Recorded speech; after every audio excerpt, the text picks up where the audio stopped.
Kathleen Long for introductions and to get us started. Thank you, Ellie. Thank you, everyone, for joining. Awesome. So like Ellie said, this is a really important and juicy topic, allyship.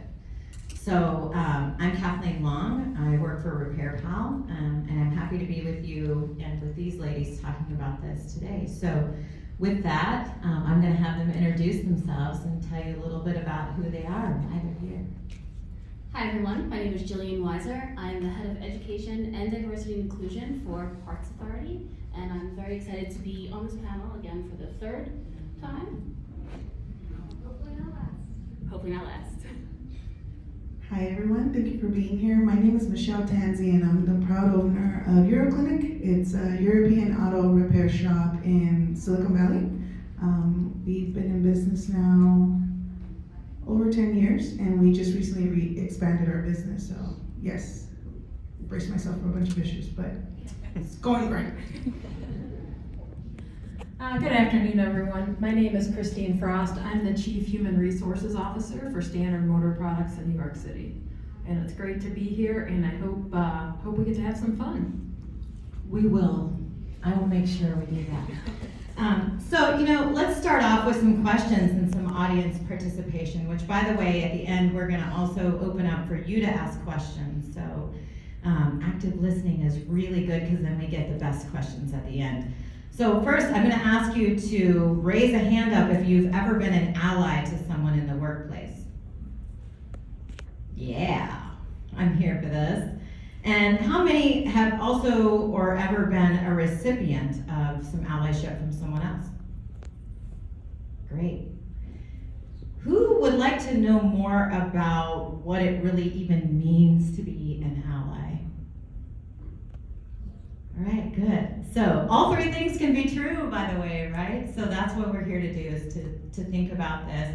And there are a lot of different ways of being an ally. And like many important words like love, ally is a noun, something that you can be or that you are, but it's also a verb. And so it's really defined by the actions that we take. It's not something that you get to pin to your badge and then you're like, okay, well now I'm an ally, so I'm done with that and on to the next thing, right? It's an ongoing series of things that we do in our daily lives.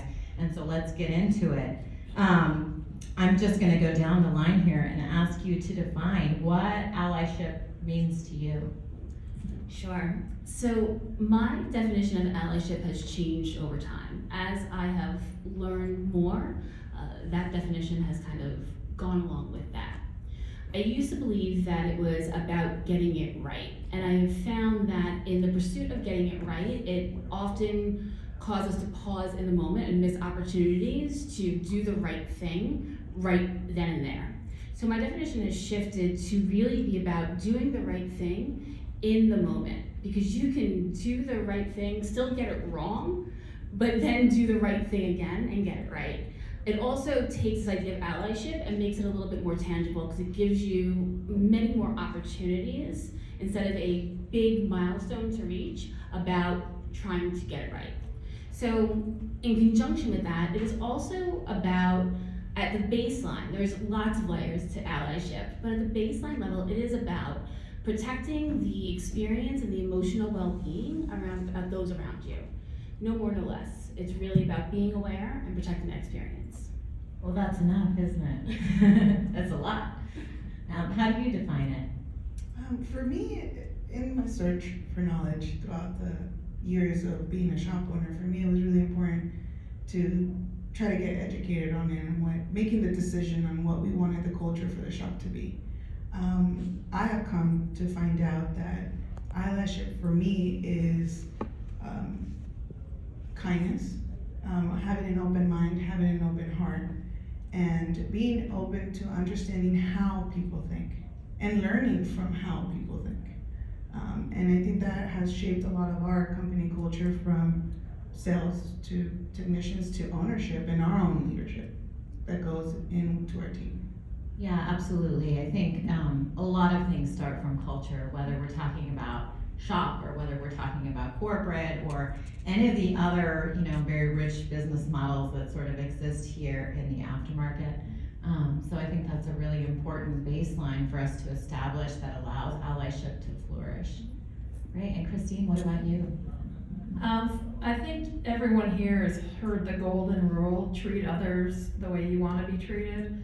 Well, I think allyship is a shift in that thinking to what we, I think, coined in Salt Lake City as the platinum rule, and that is treat others the way they want to be treated. And it's, think about it. It's a little bit different. It requires you to learn, to be open to feedback, to be empathetic to others, and to really get an understanding of how you can show up in everyday life to support the folks around you. Yeah, absolutely. It requires you to be in conversation too, right? So it takes a little bit more, again, action to uncover like what somebody is going to want versus just what you want, right? And so that's part of what we're committing to when we're committing to being allies. So good. So I think we sort of know the answer to this, but allyship is not just for corporates. Do you want to talk a little bit more about that? Yeah, no, of course. I'm very passionate about this subject. I try to stay structured. I think it's a stereotype to think that as a shop owner that allyship is like a word you should not say. Feelings don't matter, just like do your job, like who cares? Actually Bernard is here, and he used to be a technician. He owns the shop with me. I call him husband, and he comes from a different culture in that dealership world, and he used to tell me, like, you're too soft, like who cares? Your open door policy and all this stuff that I was trying to implement in the shop, feelings and let's talk about it. He looks upset, like day-to-day stuff, and he used to think like, that's not necessary. And I said, to you now, but we employ, a lot of my staff is under 30, it's a different generation coming into the workforce, and a lot of them want to be a part of something. And me and Bernard had to make a decision to say, what type of company do we want to run? Are we going to be customer focused, or are we going to be employee focused? And in the search for knowledge, I come to find out you take care of your people, you invest in your people, they will take care of the customer, right? So to me, that's important to make sure that it's not just a corporate thing. We do team buildings. The way I talk to a certain technician is not the way that I talk to Jenny.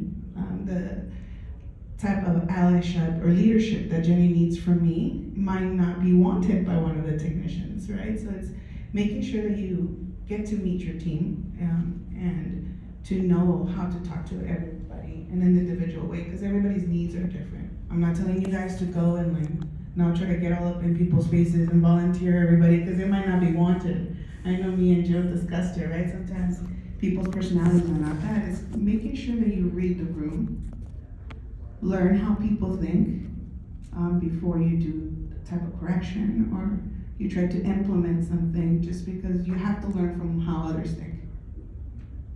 Yeah, and so, obviously I think your shop is a much better place for these people to work, but what are some of the other changes you've seen in your business now that you've sort of convinced your partner and your retention is very high for us. We just recently expanded, so we doubled our staff, but my senior staff has been with me 5+ years.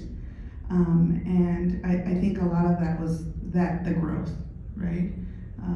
Understanding them individually and their needs. I know I talked about this a lot in Salt Lake City. I have a lead service advisor that has now been with me 5 years. When we hired her, I was an ally for her without her even knowing in the interview process, right? At that time, Bernard, we were interviewing under a panel with Bernard, our foreman at the time, and they needed help, right?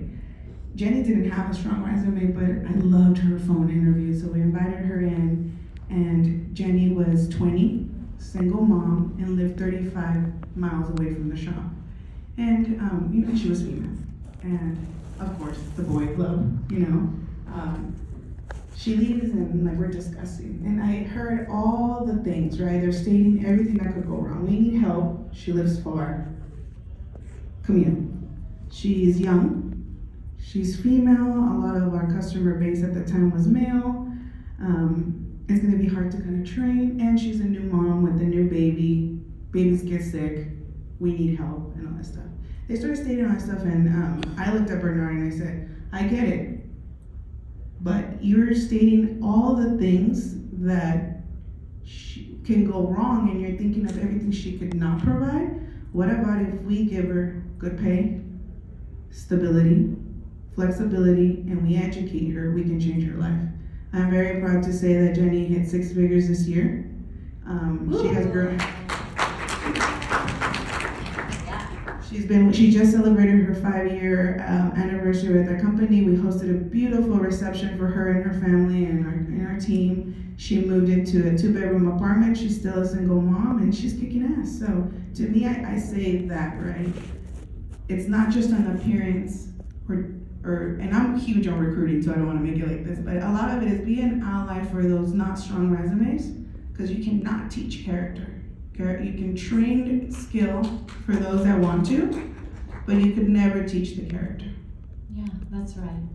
So now, Kristine, switching to some of the benefits for corporate, right? Because we're hearing, shop retention, which is like a huge issue in the aftermarket right now, right? There aren't enough technicians and people to work in shops. So, retention is important, but what are some of the benefits you've seen from the corporate side? Sure. I mean, I think any of us who work in business, small, large business, there's still a war for talent. We still have, unemployment rates well below 4%. People have choices on where they want to work. And I think it is just incumbent on all of us as business leaders to make sure that we have a culture that supports folks, that meets each and every one of our employees where they're at, so that they can come into the workplace, quickly adapt maybe to style, but know that there's someone in their corner. And allies can be anyone. Allyship is not, it's a long word, it's got the word ship in it, you think about it, but it really is just simplistically these little everyday moments where you connect with another person, you get to understand what their needs are, and it always for me comes back to, how can I elevate you? What can I do in this moment to support you? It increases engagement. Folks who have allies in their corner, they're more creative, they're more productive, efficiencies, all those little KPIs and all those cute little charts that we love to make in corporate America. It helps your bottom line, and people stay, and then you're not fighting as hard against that war for talent. Yeah, absolutely. And I talked to somebody who's a cultural futurist recently, which is a really fancy sounding word, and I was talking to him about what he does, but he was explaining to me that he's looking at where workplaces are going to need to go in the next 5, 10, 15, 20 years. And what he was saying is that the more and more we expect from people, the more and more needs that the workplace actually needs to fulfill, and that we have a moral, spiritual sort of deficit in today's workplace. And this isn't just for automotive, right? This is kind of across the board. And so the more that we're meeting the needs of people in terms of who they are as human beings, the better positioned any company across any industry is going to be for the foreseeable future. So this is a really important, not just human capital, nice thing to do that makes us feel great and all of that, but it's actually a really important success factor for our businesses. So I appreciate that. So speaking of, Jillian, do you want to talk to us a little bit more about social currency, how that relates to allyship, kind of where we're going with that? Sure. Quick show of hands. How many of you have ever heard of the concept or seen a wheel of power of privilege? Only a few. All right. So at a very high level, I'll give you kind of a synopsis of what this is. So if you imagine a wheel, on the outer rim of that wheel is going to be the most marginalized, stigmatized communities that live there. As you get closer to the center of the wheel with layers taking place in between, you start getting to where the majority lives, with the very center being the most majority of individuals. So when we think about power and privilege and social currency, I myself am neurodivergent. We'll talk a little bit more about that later on. But I mask at a very high level. And the reason I do this is because statistically we know that voices that check the same boxes that we check, we're more likely to listen to. So by masking and putting myself a little closer to the center, I have a better chance of getting more individuals to listen to what I have to say. Now, how this relates to allyship is when you have that type of social currency where you potentially have more than someone who's living on the outer rim of that circle, you have an opportunity to amplify their voice, to allow them to be heard at really the magnitude that they deserve to be heard at. We run the risk in this, though, of falling into something that's called saviorism, or being a savior. What we don't want to do in this is speak for somebody else. It's really about amplifying that voice and allowing that voice to be the one that's heard and not the act of allyship. So it should be about them. And it's walking alongside or even behind to boost up, but never in front. Oh, I love that. And there's a concept in meditation which is about not over-identifying either with criticism or praise that I think translates really well to, being the best leaders and allies that we can be. So it's like you get input, whether it's good, bad, or indifferent, and you receive that and think about, does this point me in a particular direction? Am I sort of on the right track? But that helps you to avoid that saviorism that actually is counterproductive to allyship, because it really is about, yes, helping to take maybe some of the rocks that were in your path and using them to pave the path for someone else, right? We don't always have to have the same hard knocks, right? But by the same token, we shouldn't be like, look at that path I built. Exactly. Right? Oh my God, this is an amazing path. And if you just put your foot here, right? Exactly. Right? And so, it's a delicate balance. But, so Kristine, why don't you share with us, by the way, this is a panel of really powerful people up here, I'm just saying. But why don't you share with us how executives can, foster allyship, some of the other concepts there. Oh, wow. You're setting it up. Like I'm about to fall on my face here, but you're setting it up. So one of the things that I'm most proud of with my company and why I decided to join Standard Motor Products almost 2 years ago is I met with the CEO and all the executive teams, and the first thing they said to me is, we check our egos at the door. And I'm telling you right now, that's powerful.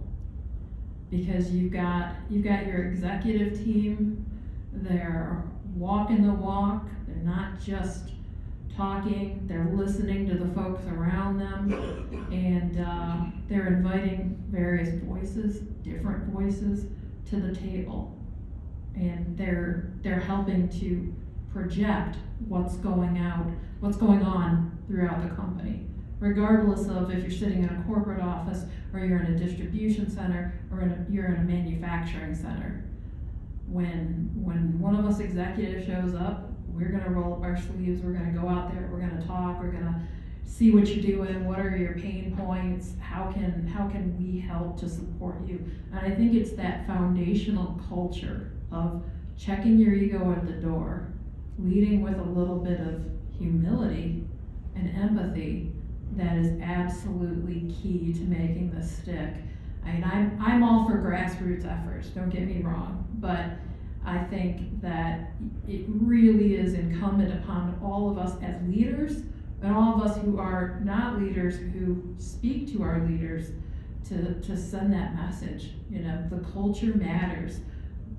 The eyes are on the leaders of the group. I mean, the number of times that something has happened in 4 minutes, it's gotten all around the company and back to me.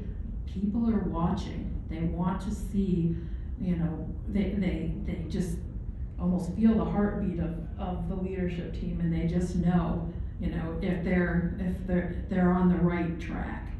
And again, allyship is simple things, but I think really starts with a commitment from your executive team, from your leaders, and cascade it down throughout the organization. Be the example for your people.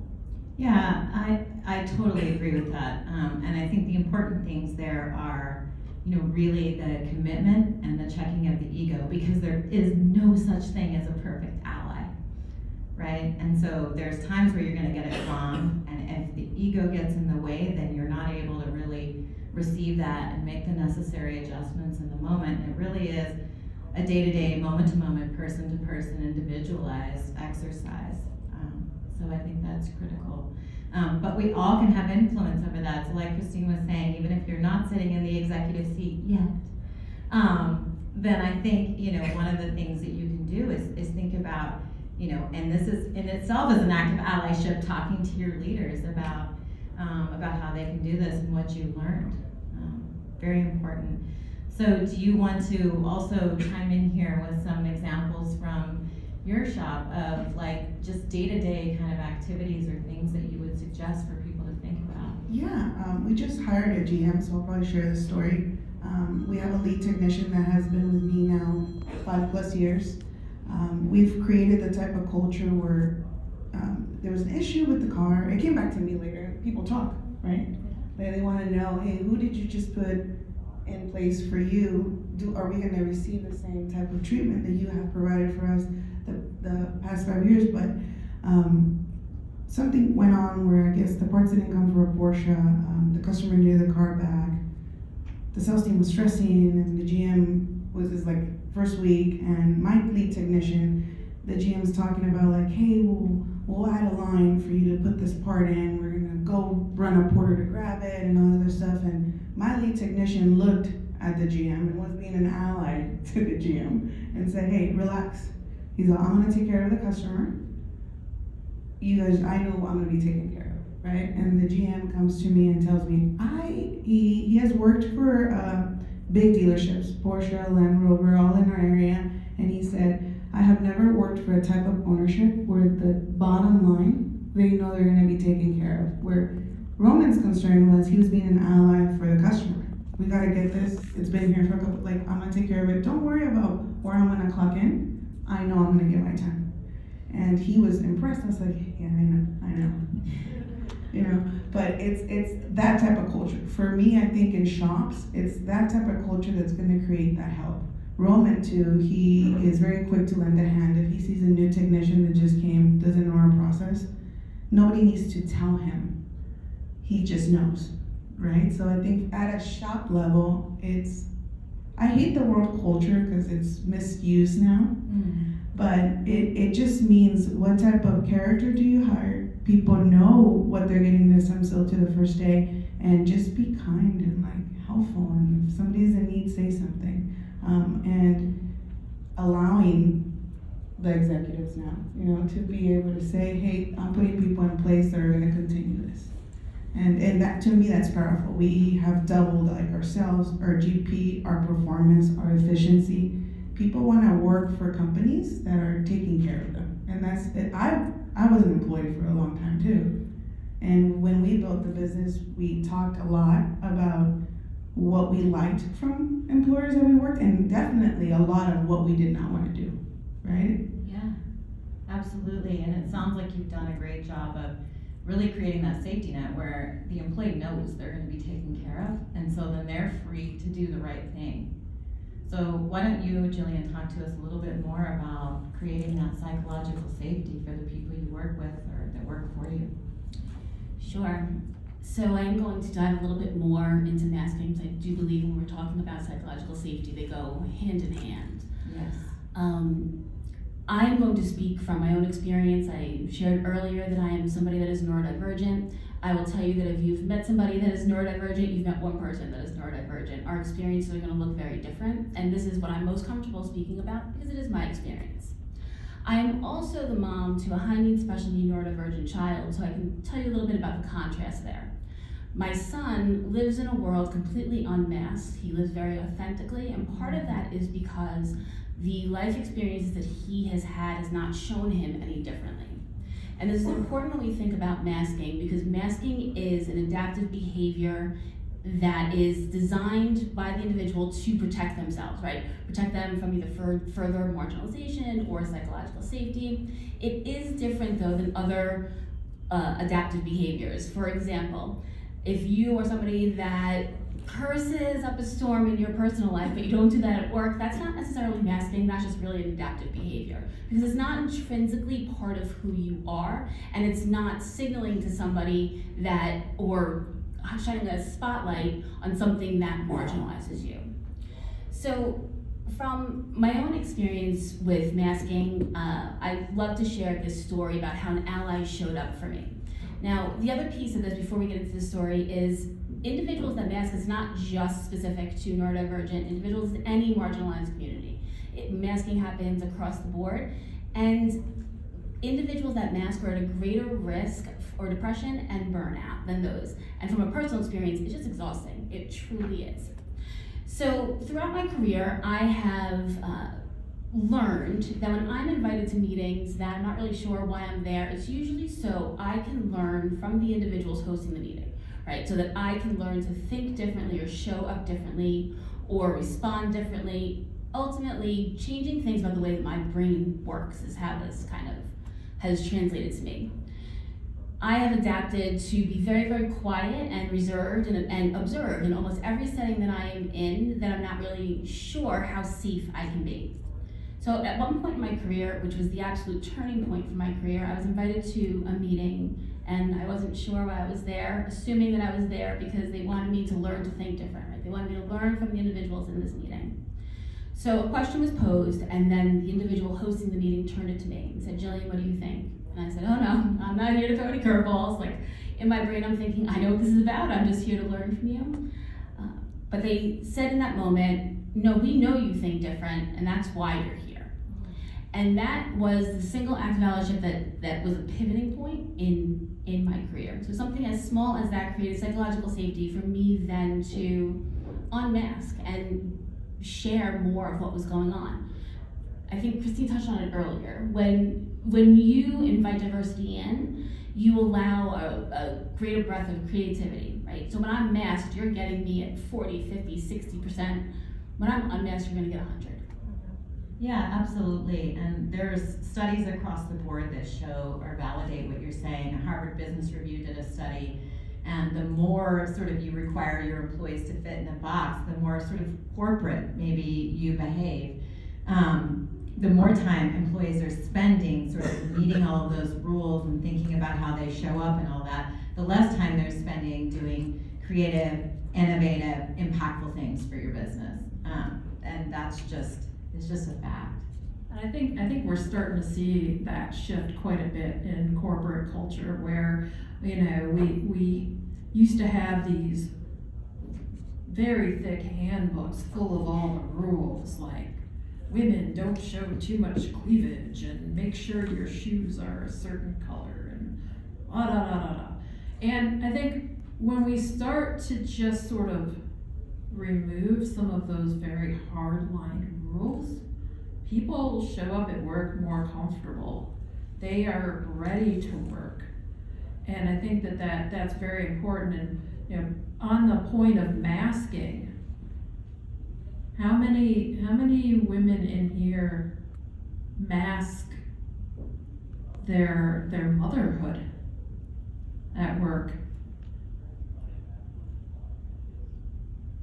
I mean, from my own personal experience and people on my team, the number of hoops mothers jump through just to show up at work like nothing happened. Like, no, my teenager didn't tell me that they hate me and wish I would die. And no, my kids' 30 orthodontist appointments aren't gonna get in the way of me putting together this important presentation. But it's true. And when you have a supportive company, when you have a boss who says family first, and not only do they say family first, but their family comes first. You can see it in their actions. That's important, and we're seeing that shift.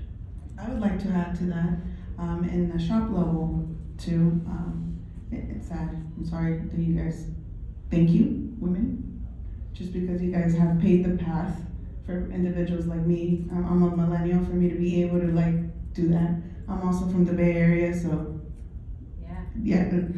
Yeah. It's a different type of world. Being a shop owner to people in my area, me being female, Hispanic, under 40, it's cool. It's not a bad thing. Well, it is cool, actually. Go you. And going to like the masking thing, like that would be exhausting. Like I would allow Jenny to like fall apart, right? Like she was a single mom and driving, and she goes, Camila, I didn't want to get dressed this morning, and it's understanding that, because at the end of the day, they're individuals. Like your employees are individuals. Understanding that you put them in a position that I can't do their job, but they're also human beings. I used to tell Jenny, and I tell this to a lot of my staff and my kid and my family, you cannot be 100% on all the hats that you wear. It is exhausting, okay? I might be a great owner one day, suck as a mom, okay wife, and a bad sibling. But maybe tomorrow I'm gonna be an okay boss, an okay sibling. So it's understanding that work and balance is very important. I mask all the time too. I think people think I'm very social, and it's exhausting for me because I'm actually shy. And I know a lot of people don't believe that I'm shy, but I'm shy, and I had to learn how to be an extrovert to get to where I wanted to be, get those opportunities, do what I wanted to do. So thank you very much. Yeah. To everything you guys do for the industry. Can you be my boss? Yeah, I think we all want to work for you now.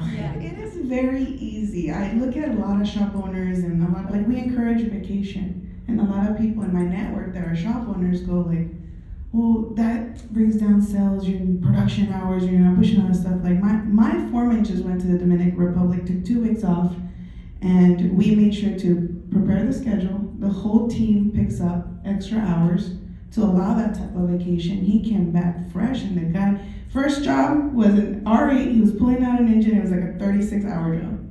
And he was happy to come back to work, pick up the slack for the next one. So again, it's creating that type of team culture. You look at Kathleen's over there nodding, it's very important. And it's a lot easier than what these ladies have to do at a corporate level. I think it's a lot easier for me. I only have to worry about 10 people and be, like how to talk to them. Imagine them training executives to be good bosses, care about your team, and then follow down to hundreds of employees. Yeah. So speaking of how hard it might be, let's talk about some of the difficulties. Let's put those on the table, because we're trying to both make this seem accessible to you so that you can think about ways of doing it, but we want to also acknowledge this is not always an easy activity. Doing the right thing, doing the best thing, growing our businesses, taking into account the people, showing up every day in all the different roles we have in our lives, it ain't easy. So let's talk about that. It does. But it's also, it's an opportunity, but let's talk about it. Yeah, I think, again, I don't want you guys, everyone who walked in here, you're probably like, oh gosh, we're gonna get a lecture about how we're bad people. But we're not. We are people. And inherently, we stumble and we fall and we get back up and we keep on going. And this is true for every one of us, right? And, I like to try and, connect each day with someone else and learn a little bit about them, probably because I'm a real people person, but also it informs me going forward in my work life that, oh, I now know something about Bob, or I know something about Kim, and I now see how they're motivated, and I see that sparkle in their eye. And sometimes, you just keep a mental Rolodex of that. And when times get tough for these individuals, you pull from that, you help them, you know them, And that's, I mean, it's support, right? And I think that's really important. And it's not all of our environments are like that. And I get that. I've come from many environments that were very much, you know, leave your life at the door. You're here to work, and you know, you're basically owned by an organization.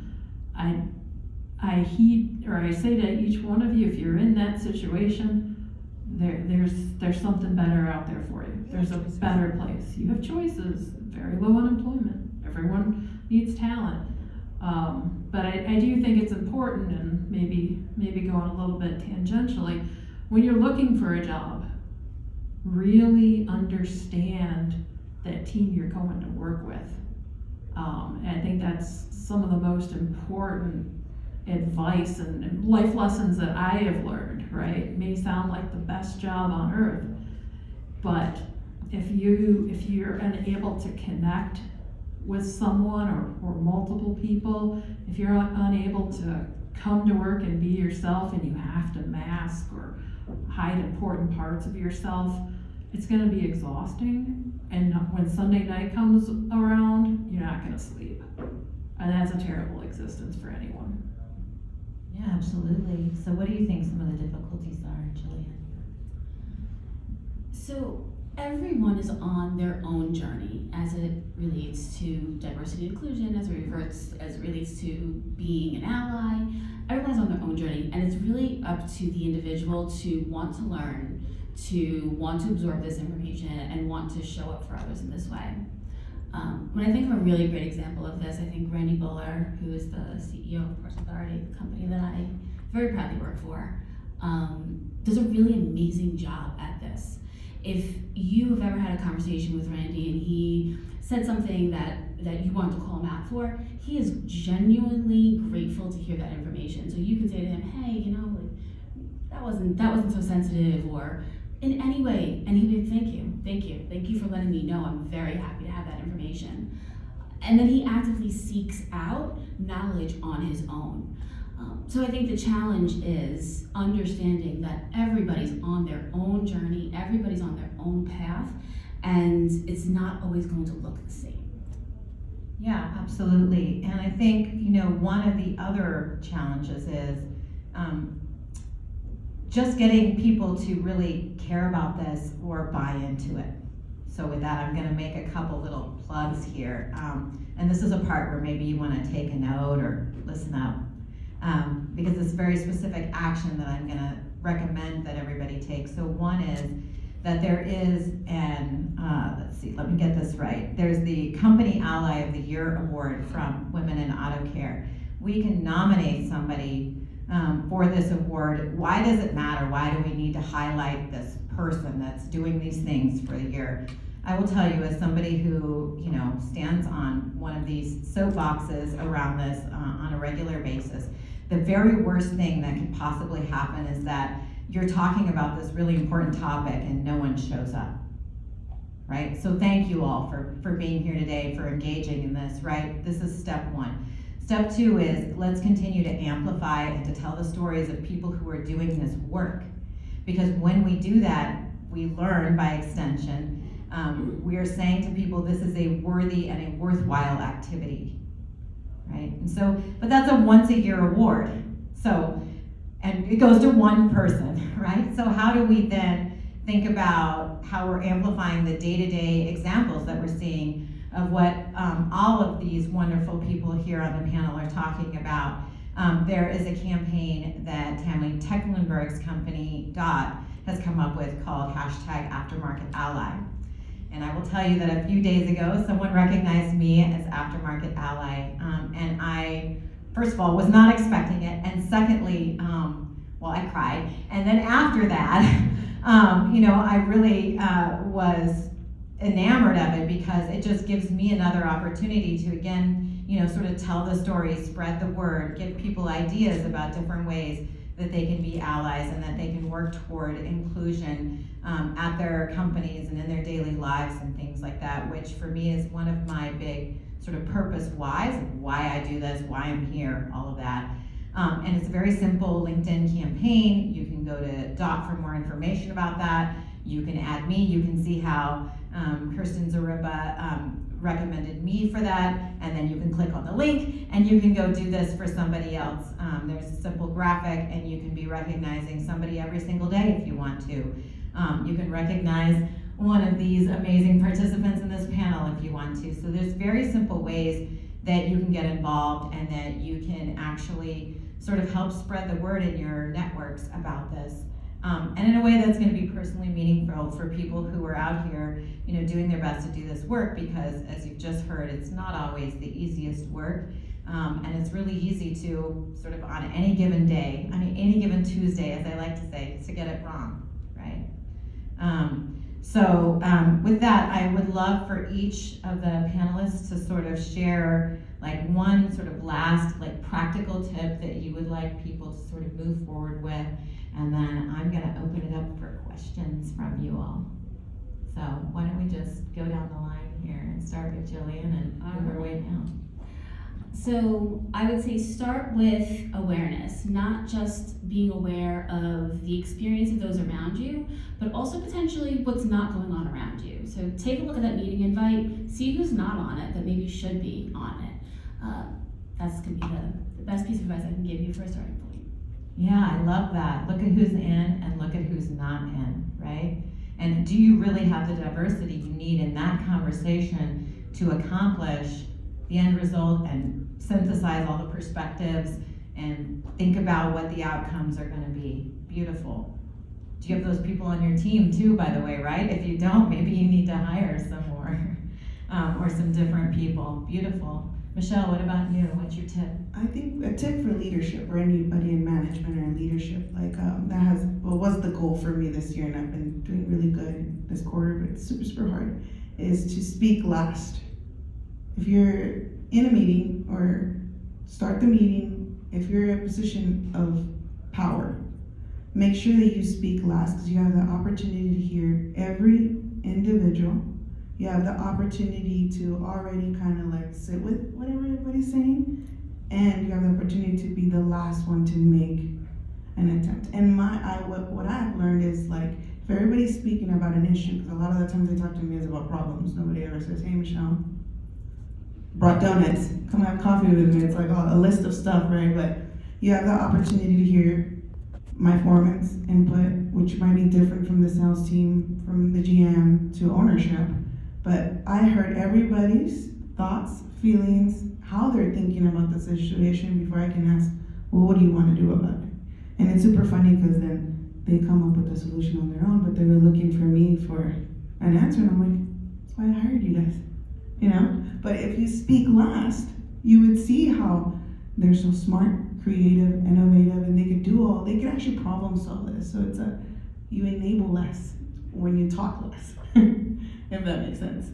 Yeah, I think it does. And the more power you have, right, the more you need to think about that. There's a time to definitely lean in, or to call in, or to be at the forefront of something, but where you have the opportunity to receive that input, that's a place where you can step back. So think about the lean in, lean back.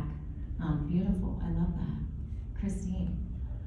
I guess I'll end it the way that I started it by just saying, check your ego at the door. Just check your ego at the door. Come in, be humble, be open, listen, and take small steps. You're gonna make a world of difference to many people just by doing that. Being intentional. Yeah, I love that. And one way that you can tell that you're checking your ego, by the way, is not just when you're open to input, but when you're also open to receiving help. And we could all use help in this journey that we're on. So speaking of help, I'm gonna help all of you to ask questions by jumping down. And so I can come to you with this mic so everyone can hear what you have to say. So who's gonna be intrepid? I love this.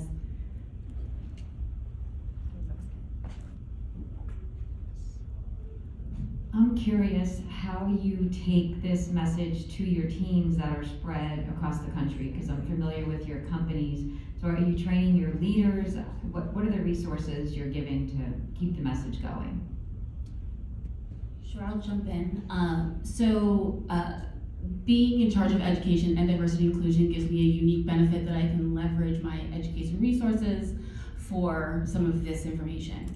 So on our LMS, we have a dedicated page that is holistic to diversity and inclusion. It mirrors topics that we discuss monthly with leadership. So we host a monthly call around topics that are chosen based on what is either going on in the world, what is going on within our business, but they are all diversity related and they are progressive and they kind of build on each other. So resources are available there. In addition, we have dedicated diversity and inclusion hours that somebody can go on to our LMS, book some time to discuss through challenges that they are facing. We have actually a pretty good network, throughout our organization at our various locations where we have location-specific activities and learnings that are happening, and that all cascades up to corporate and cascades down as well.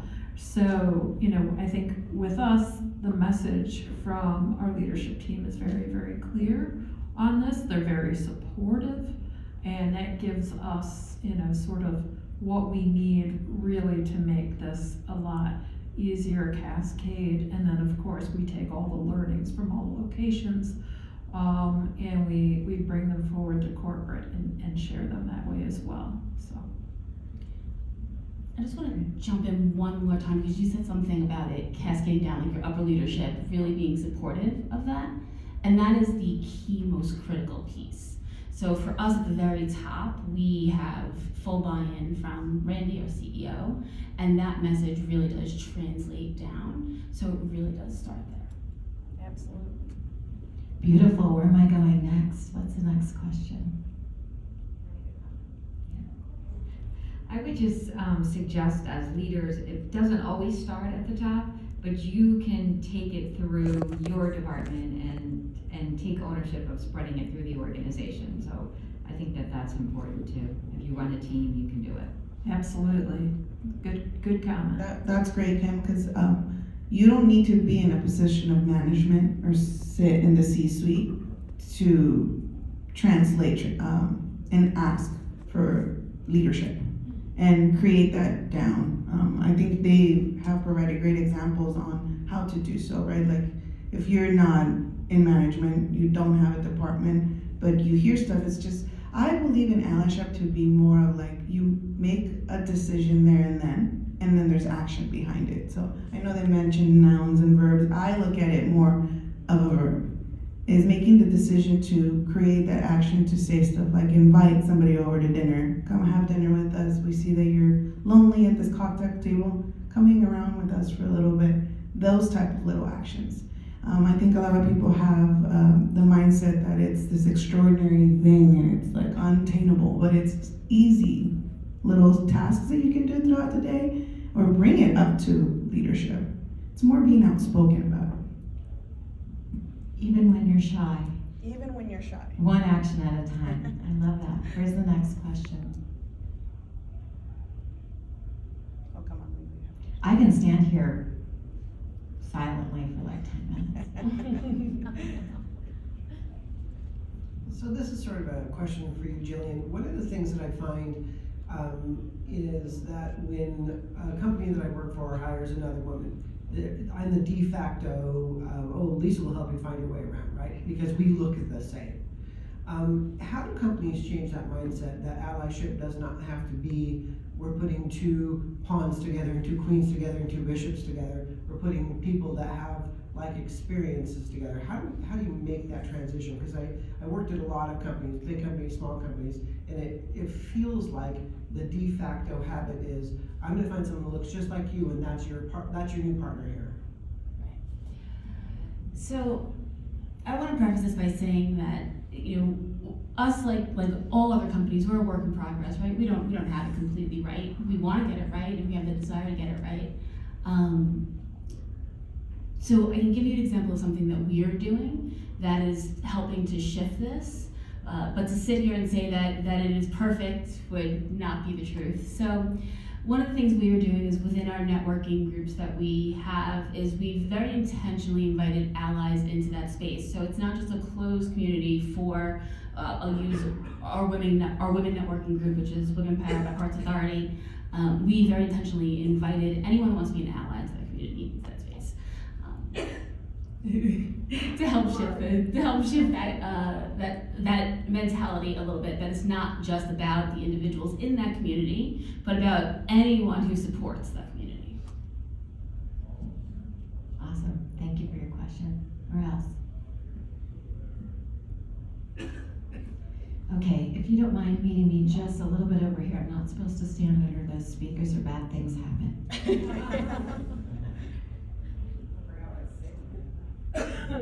I have really noticed allyship from my employees for my husband and I, who could have retired, but expanded our business, and we keep saying we're not going to be there every day. The big change has been an employee that left that was definitely not anybody's ally. He wouldn't like it if we left. Whereas, now I have people asking, where are you going? That's fantastic. And I mean, they're being an ally in us getting out of there, and it makes a huge difference. So, I mean, seeing, I've worked there a long time and have job security, but it makes my day much more pleasant there, and I feel much better being there. So I'm gonna try and remember how impactful that is. It's kind of easy for me to do that. A lot of you know that Megan works with me, and she's right outside my office, and sometimes she has to leave for her kids. She appreciates that about working with us, but I appreciate that because she'll do that for me as well. The thing I feel a little icky about, I don't know how I would feel if a technician kept not coming in, because that costs a lot of money. I'd like to think I would, but so if someone has input on that, or I think, it doesn't usually cost Megan, or I have guys that leave early for golf and make up time other times. How do you do that fairly, and is that, well, we understand that, but you're gonna use all your PTO if it's I don't know, that's just kind of my sticking point. Oh, that's a juicy question. You want to That take is that, a Michelle? juicy question. I'm a juicy girl. I don't know. B, do you have any input on that? Bernard, stand up. I'll introduce him. This is Bernard Tansey. He is the other half of ownership for me, and he runs operations for the shop. So maybe you can answer that for Jamie. Yeah, I mean, besides just being a shop owner, starting my career as a technician, working my way up to being a foreman at many dealerships, you got the tech that calls in sick, he's got the softball games, the touring, my daughter plays softball, we've been gone for 2 weeks. What the hell do? I got production, I got cars to get out, I think it comes down to just next man up. If you have that culture where if you know that Ted's gonna be gone for 2 weeks, everyone else steps it up because they're gonna need some time off. So you know that guy is gonna step it up when you're gone. So we don't really see a drop in our production, but I kind of joke with my guys, I'm like, hey, there's only 6 techs today, but we cranked out more hours than we have all month. What the hell's wrong? Why can't we do this every day? It's not sustainable. Don't expect your techs to go to turn 180 hours a week, by themselves, but they can definitely step it up when they need to, especially when they know they're gonna need to rely on someone else to step up when they're out as well. And it's the fairness across the board, right? Like Ricky, we just mentioned, Ricky is foreman. This guy flags about 55 to 60 hours a week. So with him not being there, that's not good for me, But Roman is next in line, steps it up, comes in early, leaves later, because he knows today's for you, tomorrow for me. So it's like creating that type of culture where they know at the shop, productivity, that's the cheddar, right? We can sell whatever we want, we can have the biggest sales team, but if we have to roll that over, there's no good. So it's implementing that, having people that are high performers and team players, I think was a huge, huge thing for us. Well, that's all normal, and we do that, and they're happy to do it because they all want their time off. I guess I'm more thinking somebody in that position that really needs an ally because maybe their life is kind of crumbling and there's no PTO left and you don't know when they're coming in, or it's been going on for a long time. I'm not in that situation. Do you wanna? Robert, yeah. I'll share a story. It was actually, he's production. He was a GS Lou gentleman. We started noticing his performance was dropping, and we would ask what's going on? Are you okay? And we would get stuff like, yeah, I'm fine, nothing wrong. We found out from one of our technicians that his grandpa that raised him was very, very sick, and he needed to take time off. And he was kind of like a zombie at work kind of thing, because he was kind of living in the emotion. So what we did was he had no PTO left. We paid him up to 30 days of his hourly wages, and then we had him help them to do a family leave and stuff in California for his grandpa. And he took off 3 months, I want to say. Three months. And I mean, it's hard for me to answer a question, because like for me, like obviously we lost money, we're paying and there's nobody producing, but to me it's more important to make sure that I take care of my people, and maybe not net as high that month or those 3 months, but know that when they come back, they're gonna perform for me. Or maybe So- it's because when women used to have to mask, that no, I'm not gonna be gone for my kids. Maybe your tech that is a male happens to just be very erratic and have to be gone for your kids. Yeah, and I mean, we have it all across the board. Our GM, he's going through a divorce. He needs to leave at a specific time, has to pick up the kids, has soccer practice. So it's I hate the word again, but it's like creating that type of environment where you're gonna have the backup. And again, I cannot stress enough, if you guys are any shop owners here, taking care of your team so that they can get the stuff done. They know they cannot leave. They cannot just leave and like not give the car out or put the car out, but it's creating that type of culture and teamwork that's gonna create that backup. And in essence, they're kind of allies for themselves. Yeah, everyone knows that they can rely on one another. I think that's really important. And kind of piggybacking off of that, when I joined Standard, the number of people that I met who have been with the company well over 25 years, 40 years, 50 years, and the stories that they would tell me about the one time that, through their illustrious career, that one time where they were ill, or a child was ill, or they had a significant, decline in a parent's health. The number of stories that people told me about what the company did to make sure that they were taken care of and they didn't have to think about work for that period of time, that's an amazing culture. And that doesn't just happen. It takes a lot of work to build a culture like that, but that's the type of stuff that, similar to the culture that you and your husband have built. And I mean, I stole the idea from somebody, so it's not like I came up with it. Yeah, that's a team I wanna be on. Knowing that the day comes that I have something that's just beyond my control, You're gonna have don't have to worry support. about it. You have support. So I would like to share something, if that's okay. That's okay. I lost my mom to cancer about I want to say 9 years ago. And I was working, I was doing accounting and financing for a body shop that we actually leased our first shop from at the time. And we found out really, really fast. We found out she was diagnosed, treatment, surgery, and all this other stuff. And I'm the second oldest of 4 daughters, and my mom was a Mexican immigrant that worked her whole entire life, not married. So I told B, hey, I'm sorry, I'm gonna go stay with my mom. I talked to my boss at the time, and I took off 3 months. He kept my job, he did not fill it, and I felt super supportive, and then I felt bad, right? But when I came back, I told him, thank you so much. The team picked up the slack. Everybody was doing more than what they had to. It wasn't even part of their role, but they wanted to make sure that I didn't have to worry about my job. He still paid me, and he wanted to make sure that I could focus on just my mom. We knew it was stage 4, we were gonna lose her, it was time. He bought me time with my parent. And when I came back, one of the biggest things that he told me, I told him, thank you so much for doing this, and he told me, you are worth it. To take the sacrifice for everybody to pick up jobs. So I think for me, that was huge. So when it happened to Robert, I wanted to make sure that he could feel what I felt. And again, it's like relating that back. Yeah, that's beautiful. And I think one thing for us to remember is that life is going to happen. There's never going to be an entire year where everything's perfect for us and every single one of our employees, and nobody needs any time off over and above their regularly scheduled PTO, and we're doing it. So why don't we create business metrics and goals with what I call room for humanity, right? So I love that. Write that down.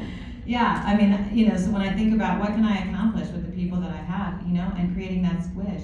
When I look at my own schedule or my own personal goals too, creating that squish for myself, right? You deserve allyship. You all deserve that too, not just to be allies, but to receive it and to build it into what you think is possible for you in a given year, no matter how, high output, gung-ho, productive you are, or your team is, or how much they show up for each other. It's just, build that in.